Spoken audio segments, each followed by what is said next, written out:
T V پہ ان دنوں دلدار پرویز بھٹی صاحب کا پروگرام آتا تھا، عباس نجمی کا آتا تھا، پنجنت، اس میں وہ بڑے ریگولر گانے گاتا تھا. گانے کی بنیاد پہ اس کا گورنمنٹ کالج میں داخلہ ہوا اور وہاں کسی ظالم نے جیلسی میں اس کو برگر میں زہر ملا کے دے دیا اور وہ بیچارہ فوت ہو گیا. اس کی بہن جو اس سے بہت محبت کرتی تھی، وہ اس لمحے جب اسے یہ خبر ملی تو اپنا جسے کہتے ہیں دماغی توازن وہ کھو بیٹھی. 22 سال وہ زندہ رہی اسی دکھ میں کہ وہ وقار کا انتظار کرتی تھی، ابھی آنے والا ہے. وہ بڑی ہوتی گئی، گھر میں سب کی شادیاں ہو گئیں، اس کے سب جو چھوٹے بھائی تھے اس سے ان کے بچے ہو گئے، لیکن اس بیچاری کا جو ذہنی توازن تھا وہ بحال نہیں ہوا. اس کی والدہ نے کس مشکل میں اس کو سنبھالا، ابھی چند روز پہلے وہ بچی فوت ہو گئی. 22 سال کی آزمائش کے بعد اس دکھ کو جو ہر گھر میں آنا ہوتا ہے، بھائی مرے، بہن فوت ہو یا باپ فوت ہو یا والدہ فوت ہو یا جس سے بھی ہم بہت محبت کرتے ہیں، تایا، چچا، ماما، نانی، نانا، زندگی میں ایسا ہے ہی نہیں ہے کہ ان میں سے یہ سارے لوگ مستقل رہنے والے ہوں، انہیں واپس جانا ہی جانا. اسی طور پہ جو دوسرا دکھ ہم کو ہوتا ہے بہت زیادہ، کہ جن سے ہم بہت پیار کرتے ہیں وہ ہم کو دھوکہ دے جاتے ہیں. وہ کبھی آپ کے خامد ہو سکتے ہیں، کبھی آپ کے سگے بھائی ہو سکتے ہیں، کبھی آپ کی بہن ہو سکتی، کوئی بھی عزیز ترین رشتہ کہ جس کے بارے میں ہم سوچتے نہیں ہیں وہ ہم کو اس موقع پہ دھوکہ دیتا ہے. اور اگر اس وقت آپ دھوکے کے لیے تیار نہیں ہوتے تو پھر وہ ہوتا ہے جو نہیں ہونا چاہیے. آج ایک ایسی پیشنٹ کو دیکھنے کا موقع ملا جس کو اس کی گھر والے لے کے آئے. دروازے سے داخل ہونے سے لے کے مجھ تک آنے تک وہ مسلسل بڑبڑا رہی تھی، اپنے آپ سے باتیں کر رہی تھی، اپنا بدن سنبھال نہیں پا رہی تھی. ایک طرف سے اس کو اس کی ایک عزیزہ نے پکڑا ہوا تھا، دوسری طرف سے اس کو اس کے شوہر نے پکڑا ہوا تھا. جب انہیں لا کے میرے سامنے بٹھایا تو ایسا لگا جیسے صدیوں سے وہ بیمار ہو. اور ایک ہی بات وہ کہے جا رہی تھی، سب دھوکے باز ہیں، سب دھوکہ دیتے ہیں، سب جھوٹے ہیں، سب دھوکہ دیتے ہیں، سب جھوٹے ہیں، سب دھوکہ دیتے ہیں، سب جھوٹے ہیں. اس کے علاوہ کوئی دوسرا جملہ اس کے منہ سے نہیں نکل رہا تھا. اس نے ان سے پوچھا کہ مجھے کہاں لے کے آئے ہو؟ انہوں نے کہا ہم آپ کو ڈاکٹر کے پاس لے کے آئے ہیں. تو اس نے مجھے اپنا ہاتھ دکھایا، کہا دیکھیں کتنے انجیکشن لگا کے سارا میرا ہاتھ زخمی کر دیا ہے. یہ کہتے ہیں تم بیمار ہو، میں تو بیمار نہیں ہوں، میں تو ٹھیک باتیں کرتی ہوں. اب اگلا 1.5 سے 2 گھنٹے جو اس کے ساتھ گزرے، میں آپ کو سچ بتاؤں، پیشنٹ کو ہینڈل کرتے ہوئے، ڈیل کرتے ہوئے میرا دل لٹرلی لرز رہا تھا، کانپ رہا تھا. اس کے 3 بچے تھے اور اس کے میاں نے غلطی کی، کسی خاتون سے محبت کی اور اسے شادی کر لی. اس خاتون کو یہ دکھ تھا کہ میں ایک عزت دار گھرانے سے تھی، میں ایک محبت کرنے والی خاتون تھی، اس نے ایک گھٹیا خاندان کی بازاری عورت سے کیوں شادی کی؟ لوگ مذاق اڑاتے ہیں، لوگ اس کا نام لیتے ہیں، لوگ مجھے چھیڑتے ہیں اور میری ساری عمر کی عزت برباد کر دی. اچھا، اس کا میاں اس سے جھگڑا ہوگا، اس بات پہ لڑا ہوگا کہ میرا حق ہے، میرا استحقاق ہے. پر یاد رکھیے گا، یہ حق اور استحقاق اگر آپ پیار سے منوا لیتے ہو تو ہو جاتا ہے. یہ حق آپ کو دیا شریعت نے دیا، یہ حق آپ کو سوسائٹی نے بھی دیا. لیکن جب بھی آپ اس کے ساتھ ایب نارمیلٹی کرتے ہیں اور چوری چھپے کرتے ہیں تو یہ اتنا بڑا صدمہ ہوتا ہے کہ جو ایک اچھی خاصی 3 بچوں کی ماں کو، 4 بچوں کی ماں کو ایب نارمل کر دیتا ہے. وہ اپنے بچوں کو بھول چکی تھی، اس کی زندگی میں سے ہر یاد رخصت ہو چکی تھی. یعنی چند دنوں کے اندر وہ صرف ایک فیز میں تھی.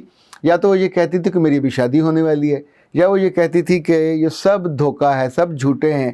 اور اس کو دیکھ کے بھی وہ اشارہ کرتی تھی کہ یہ جھوٹا، یہ سارے جھوٹے. چونکہ اس پیشنٹ کے لواحقین نے صبح سے وقت لیا ہوا تھا تو میں نے ڈاکٹر نوشین صاحبہ کو بطور خاص ریکویسٹ کی کہ آپ پلیز اس موقع پہ آ جائیے. اور انہوں نے کمال مہربانی کی، عین وقت پہ وہ تشریف لائیں. اس کے بعد قریباً 1 گھنٹہ اس خاتون سے انہوں نے باتیں کی.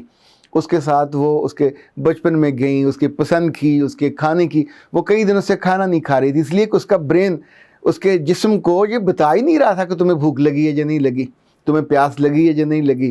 سو اس کو وہ لیکوڈ دیتے تھے، اس کو وہ انکار کرتی تھی.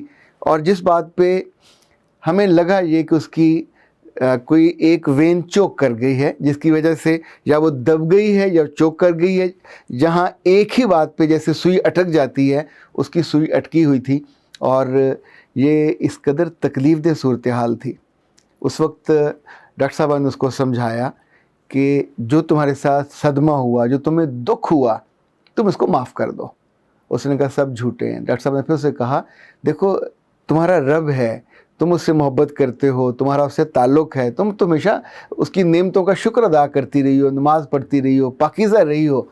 تمہارے میاں نے اگر ایک غیر پاکیزہ عورت سے شادی کی، غلط کیا، جرم کیا، اس کو اس سے نہیں کرنی چاہیے تھی، لیکن اس کا حق تھا، اس نے اگر کر لی تھی تو تم کو اس پہ اتنا دکھ اور اتنا صدمہ تم کو نہیں ہونا چاہیے تھا۔ انفیکٹ اس کے برین سے بات کرنا بہت ضروری تھی۔ ظاہر ہے گھر میں کوئی نہیں کرے گا تو وہ یہ معاملہ اتنا ہی خراب ہوگا۔ اس کو پھر ہم نے ریفر کیا میو ہاسپٹل ڈاکٹر ہمنا کو، اور وہاں کے جو نیورولوجی ڈپارٹمنٹ ہے وہ کہ وہ اس کو ہینڈل کرے، اس کو وقت لگے گا، یہ خاتون بہت جلدی ٹھیک نہیں ہوگی۔ یہ خاتون یا اس جیسی خواتین جب ان کا کیس بگڑ جاتا ہے تو پھر ان کو بڑے ہاسپٹل میں بھجوانا پڑتا ہے جہاں ان کو شاکس لگتے ہیں، یا پھر ان کو وہاں جمع کرانا پڑتا ہے، چونکہ دماغی ایب نارمیلٹی کے ساتھ گھر، خاندان، مرد اگر بیمار ہو تو سب اس کا خیال رکھ لیتے ہیں، عورت بیچاری بیمار ہو تو بچے بھی کچھ دنوں کے بعد اس کا خیال رکھنا بند کر دیتے ہیں، اور میاں لوگ بہت کوئی چند ایسے ہوتے ہیں محبت کرنے والے اور اندر سے اچھے نیچر کے جو یہ کرتے ہیں۔ میں نے سوچا کہ آپ سے میں، چونکہ میرے پاس آئے دن اس طرح کے کیسز آتے ہیں جس میں دکھ کی وجہ سے، تکلیف کی وجہ سے یا دھوکے کی وجہ سے ان بچوں سے اور ان بڑوں سے وہ چیز جھیلی نہیں جاتی، اور اس کے بعد یعنی یہ ایکسٹریم ہوتی ہے کہ آپ دماغی طور پہ ایب نارمل ہو جاؤ۔ دماغی طور پہ ایب نارمل ہونا تقریباً نیم موت ہوتی ہے، آپ کوئی خوشی کوئی غمی محسوس ہی نہیں کر سکتے، آپ اسی فیز میں چلے جاتے ہو۔ یہ جو ہم کو کہا گیا کہ دکھ اور غم کبھی آئے تو یہ اپنے آپ نہیں آتا، یہ بھی اللہ کی طرف سے آتا ہے۔ کبھی آزمائش ہوتا ہے، کبھی اللہ نے آپ کو آزمانا ہوتا ہے، کبھی آپ کو نوازنا ہوتا ہے۔ دکھ زندگی کا حصہ ہے، دکھ ہمیشہ عذاب نہیں ہوتا۔ دکھ کبھی کبھی آپ کو عذابوں سے نجات دلانے کے لیے ایک راحت کی سڑک پہ ڈالنے والا ہوتا ہے۔ جب آپ کو صبر آ جاتا ہے، اور دکھ میں صبر وہ ہے جو دکھ کے آغاز میں ہوتا ہے، دکھ کے اختتام پہ کوئی نیند آور چیز دے کے، کوئی اس طرح کی چیز دینے کے بعد اگر آپ کو سلا دیا جائے اور لمبا پھر آپ کا ٹریٹمنٹ ہوتا رہے اور بعد میں آپ کہیں کہ میں نے صبر کر لیا، تو وہ صبر نہیں ہے۔ دکھ مشکل ہے، دھوکے اور بھی مشکل ہیں، ان کو دیکھنا، ان کو سہنا۔ آپ یہ کہہ سکتے ہیں کہ سر آپ کو کیا پتہ، جس پہ بیتی ہے اسے پتہ، پر میں یہ تو دیکھ سکتا ہوں، یہ آپ کو بتا سکتا ہوں کہ جس پہ بیتی ہے بہت بری بیتی ہے۔ اگر وہ توازن نہ رکھے تو پھر اس کے آس پاس والے سب کے لیے وہ ایک بوجھ بن جاتا ہے، اس کی اپنی زندگی بھی برباد ہوتی ہے اور ساتھ والوں کی بھی بہت برباد ہوتی ہے۔ میرا رب آپ سب کو اور ہم سب کو اس طرح کی آزمائش سے بچائے رکھے۔ اختر عباس کو اجازت دیجیے، السلام علیکم۔